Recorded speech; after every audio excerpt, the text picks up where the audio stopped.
Right now, past the glare of the sun, something is moving through our solar system that has no business being here. It did not form around our star. It will never come back. It fell in from the darkness beyond our sun's reach, moving at tens of kilometers every second, faster than anything we have ever tracked crossing this part of space, and it is only passing through, on its way to somewhere else, forever. When the most powerful telescope humans have ever built turned to look at it, the scientists studying it kept reaching for the same word in their published papers. Puzzling. Not once. Again and again. You have probably seen the headlines calling it a terrifying object. It cannot touch us. It was never going to. And yet the truth turns out to be stranger than the fear ever was. What is it? Why does everything it is made of break the rules we thought we understood? And how old is it really? That is what we are going to walk into. Start with what we were sure of. Every comet humanity has ever studied was born right here, in our own solar system, out of the same cloud of ice and dust that built the planets.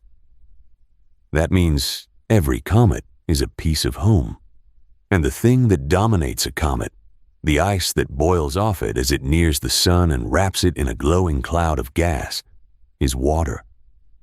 We knew how comets were built because every single sample we ever had came from the same place. This one did not. It was found by a survey telescope high in the mountains of Chile, an instrument whose entire job is to sweep the sky night after night, looking for asteroids that might be heading toward Earth. On one of those nights, it caught a faint point of light that matched nothing in its records. Within days, astronomers had traced the path it was on, and the path gave it away. It was not looping around the sun the way every local comet and asteroid does. It was on an open one-way arc, what astronomers call a hyperbolic orbit, the kind of trajectory that only makes sense if an object came from outside our sun's gravity entirely, and is simply falling through on its way back out. It is only the third visitor from another star that we have ever confirmed. And then the telescopes looked closer, and the chemistry was wrong. The glowing cloud around it is not ruled by water. It is ruled by carbon dioxide. The telescope measured more carbon dioxide than water streaming off it, by roughly 8-1. That is one of the highest ratios of the two ever recorded in any comet. And it is the exact reverse of what our comets do. That matters far more than it sounds, because carbon dioxide only freezes solid in extreme cold. The gas boiling off this object is the wrong gas, and the wrong gas is quietly telling us it was assembled somewhere far colder than anywhere in our neighborhood. But to understand why a single comet could unsettle an entire field of science, you have to go back to the people who first got a real measurement of it, and to the moment they understood what they were actually holding a picture of. A team led by Martin Cordner, an astrochemist at NASA's Goddard Space Flight Center, pointed the space telescope at the object and read something most of us never think about. It's isotopes. An isotope is just the same atom carrying a slightly different weight. Carbon comes in a light version and a heavier version, and the balance between the two is not random. It shifts slowly across billions of years as generation after generation of stars is born, burns, dies, and enriches the galaxy with the atoms it forged. Read that balance carefully and you are reading a clock. This comet's clock read wrong. It carried far too much of the light form of carbon and far less of the heavy form than anything in our solar system, or even than the young star systems taking shape near us now. The water it was shedding carried far too much heavy hydrogen. Both of those point to the same two things: deep, deep cold, and deep, deep time. When the team worked the numbers backward, tracing how the galaxy's chemistry has changed across its whole history, they landed on an age that stops you where you stand This object most likely locked its ice together somewhere between 10 and 12 billion years ago. Our sun is 4.5 billion years old. The universe itself is under 14, which means this comet was already drifting between the stars for billions of years before our sun ever caught fire. It may be the oldest object humanity has ever watched pass through our solar system. One of the researchers who studied it put it plainly: getting this kind of detailed information out of a visitor from another star was something scientists used to only be able to dream about. This was not a vague reading of a faraway smudge. This was a specific, hard measurement of a specific ancient thing, taken in the few short months it was ever close enough to read. And here's the part that should get you. A relic older than the sun would already be the entire story. It is not. This is where it gets strange. Go back to that cold for a moment, because the cold is the key to all of it. Carbon dioxide freezing solid, water loaded with heavy hydrogen. These things only happen at temperatures far below anything you have a word for. Hundreds of degrees below freezing, out where a young star's disk of material is at its most distant and starved of heat. And the particular chemistry points to a specific place in the galaxy. Not the flat, younger disk our sun rides through, but an older, thicker, more scattered crowd of stars that formed when the galaxy itself was very young. This object froze its ingredients in a place, and at a time, that we have never once sampled directly, until it came to us. Then, after it rounded the sun and began to warm, the telescope caught something else venting off it: methane. A surprising amount of it, more than the comet's water would ever lead you to expect, and the first time methane had been detected coming off a visitor from another star. One more line in the same sentence the rest of the chemistry was already spelling out. This was not built the way our comets were built. But the single measurement that pulled this object out of the science journals and onto every screen in the world was about metal. A giant telescope in Chile split the object's light apart and found nickel gas streaming off it.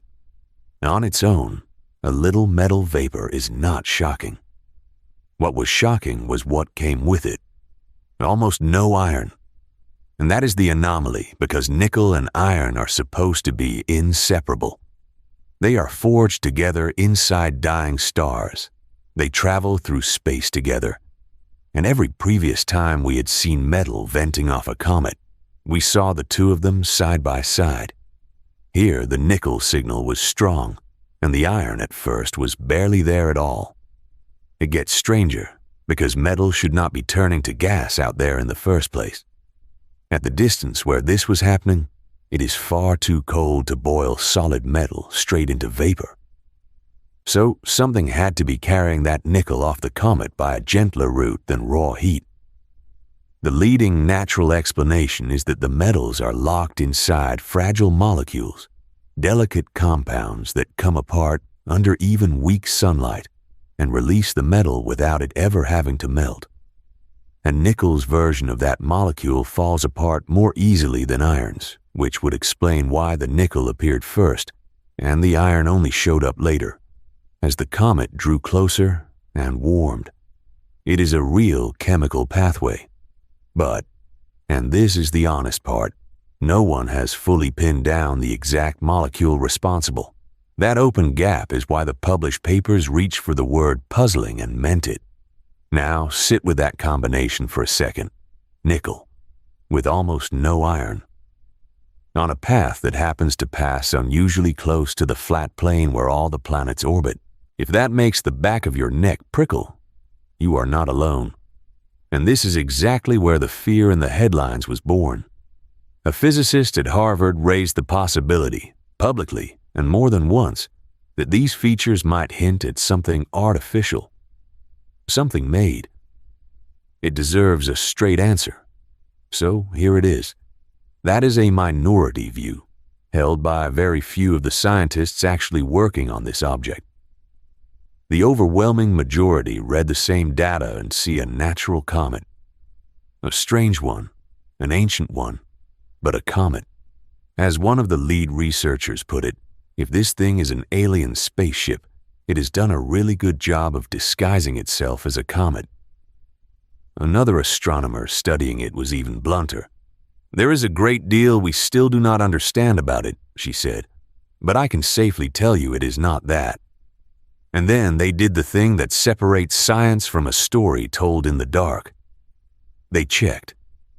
A radio array built specifically to listen for signals from alien technology was aimed directly at the object and swept across a wide range of frequencies, listening for any artificial transmission at all. The result came back clean. Nothing. No signal at any frequency the array could hear. It almost never makes the dramatic headline, that quiet non-detection. But it may be the most important beat in the whole story, because it shows what actually happened when a wild question got raised. Nobody just argued about it from a chair. They aimed a real instrument at the sky and reported exactly what was there and what was not. So put every piece of it together. An object assembled in a colder, older, chemically foreign corner of the galaxy 10 to 12 billion years ago, and then preserved, untouched, drifting through the dark for longer than our sun has existed, until it happened to fall past our star in the one narrow window where we could finally read it. The wrong chemistry is not a threat, and it is not a machine. It is the signature of another star system's recipe for building icy worlds. And it is not quite the same as our own. That is the real weight of this thing. Every comet we had ever studied was a single data point, the same one, measured over and over, all of it from home. We built our entire picture of how comets, and eventually planets, come together out of that one sample. This is the first time in history we have held a piece from somewhere else and measured it in real detail. And it does not match. The question that forces open is enormous. Is the process that builds worlds the same everywhere in the galaxy? Or does it change depending on when and where a star happens to be born? Before this, we could only guess from a distance. Now we have one answer from the outside. And that answer is that the rules we thought were universal may have been the habits of home all along. There is one more thing worth sitting with before we leave it. This visitor is already on its way out. It is growing fainter, moving away from us and out of reach. And because it has drifted for so many billions of years, we cannot trace it back to the star that made it. That star may not even exist anymore. But a powerful new observatory has just begun watching the sky in exactly the way you need to catch objects like this one. And astronomers expect it to find many more in the years ahead. This was simply the first we could ever read this closely. It will not be the last. That is what an object like this truly is. Not a countdown, not a threat, not a machine hiding in the dark. It is a single measurement from the outside in a science that had only ever been able to measure itself. And a measurement from the outside is the only way you ever find out which of your certainties were the truth and which were only ever the habits of home. It arrived older than our star, spoke for a few short months in a chemistry we are still arguing over, and now it is leaving with most of its answers still half read. That is not the story failing to end. That is what the edge of what we know actually looks like. The relic is already on its way back out, carrying its 12 billion years into the dark it came from, while everything it left behind stays right here, being studied and argued over long after the object itself has slipped beyond the reach of anything we can point at the sky.